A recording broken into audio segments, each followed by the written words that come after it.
All right, let's talk about one of the most important, most powerful, and let's be honest, one of the most challenging roles in all of software development, the product owner. It's one of those things where if you get it right, your project just soars. But man, if you get it wrong, it can be a total disaster. We're going to break down exactly why. Yeah, this one probably hits a little too close to home for some of you, right? If you've ever been a product owner, you know this feeling. The pressure is just insane. You've got stakeholders, customers, and the dev team all pulling you in a million different directions. And it feels like your entire job is just to be a yes machine. And because of all that pressure, the role gets this weird reputation. Sometimes it's seen as the evil step ant of the Scrum team. You know, the gatekeeper, the person who's always the obstacle, the one you have to convince to get anything done. But is that fair? Is that what a product owner is supposed to be? Well, that's what we're going to dig in. Okay, so section 1. The core of the issue is right here. It is, hands down, one of the most misunderstood roles out there. And look, before we can even talk about what makes a PO great, we got to unpack why it so often goes off the rails. And I want you to understand the scale of this. We're not talking about some tiny niche issue. We're talking about 12 to 15 times million people doing Scrum every single day. That means millions of product owners are waking up this morning, probably staring at their coffee, wrestling with these exact same problems. All right, so let's cut through the noise for a second. Let's go right to the source. What does the official Scrum Guide say the job actually is? When you boil it all down, it comes down to 2 words: maximize value. And you know, when you look at it on paper, it seems almost simple. Expressing items, ordering them, making sure everyone can see what's going on. Seems straightforward enough, doesn't it? But here's where we hit our first big snag. A rule that's so important but gets ignored all the time. The product owner is one person, a single human being. It's not a committee, it's not the business department. It's one person who is accountable. And that, my friends, is non-negotiable in Scrum. Think about it like this. The PO is the one person who is ultimately on the hook for making sure all the amazing work the dev team does actually turns into something valuable for the customer. They are accountable for the outcome. So, if the rulebook is so clear, why is this so hard in the real world? Well, that brings us to the biggest challenge of them all. The one thing that separates the good POs from the great ones: the power and the absolute necessity of saying no. And listen to this. This is a confession from Dave West, the CEO of Scrum.org himself. He's talking about a time when he was a product manager and he just kept adding stuff because he couldn't say no. And what happened? The whole thing became a tangled mess and just collapsed. That's the real danger of being a yes machine. And this is why it's so hard. The PO lives in the middle of this constant tug of war.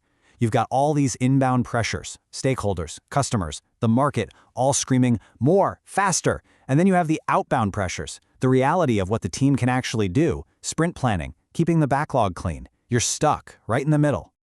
This is why you have to get good at what some people call the 50 shades of no, right? Saying no isn't just a brick wall. It's an art. It's not right now. That's a great idea, but it doesn't fit our vision. It's what if we tried this simpler thing first? It's a real skill you have to develop. And hey, this isn't just theoretical. This tension has real consequences. Look at this. When devs were surveyed about what drives them nuts, almost a quarter of them said the product owner. And that's exactly why.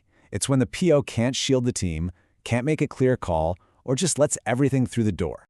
Okay, so we've talked about the problem. What's the solution? How do you become a PO that your team loves working with? Well, the best mental model for this is to think of the product owner as the mini CEO of the product. And who's the ultimate archetype for this? Steve Jobs. Love him or hate him, the guy had a vision, a maniacal vision. He was famous for saying no to perfectly good ideas just so he could focus on the truly great ones. He had the power, he made the tough calls, and he owned it. That's the mindset we're talking about. So what does it take to be that person? Well, it's way more than just managing a backlog. You've got to be a leader. You need to have a vision, be decisive, communicate constantly, and you absolutely have to know the business and the customer inside and out. But here's a classic problem we see all the time. The 2 commandments of a PO are they have to be empowered to make decisions and they have to be available to the team. But in reality, you almost never get both. So what do? The advice is simple. If you have to choose one, always choose empowered. Why? Because an empowered PO who's a little busy can find ways to communicate. But a PO who's always available but has zero power, they're just a glorified secretary, a total bottleneck. Okay, so let's tie this all together. How do you actually get there? Because nobody becomes a mini CEO overnight. It's a journey. You start as maybe just an order taker, and you grow into a real product entrepreneur. And this maturity model is a fantastic way to think about that path. Take a second and think about where you or the PO you work with fits. Are you a scribe, just writing down what people say?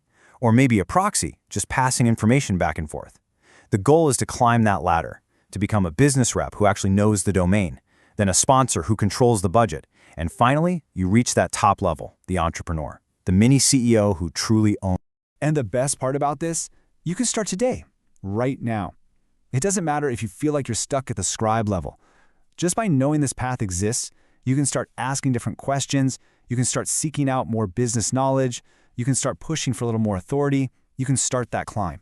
If you take away just one thing, let it be this. This is the ultimate focus. The dev team, they are masters at building the thing right. They handle the quality, the code, the engineering excellence. But the product owner's job, their entire reason for being, is to make sure the team is building the right thing. That's it. That's the whole game. So let's leave it with this final thought, because it really brings it all home. Think about it. If a product owner says yes to everything, what is their yes even worth? It's meaningless. But a yes from a product owner who is constantly defending the vision, who carefully considers every request, who says no most of the time, man, that yes means something. That yes tells the whole company this is what matters. And that right there is what great product ownership is all about.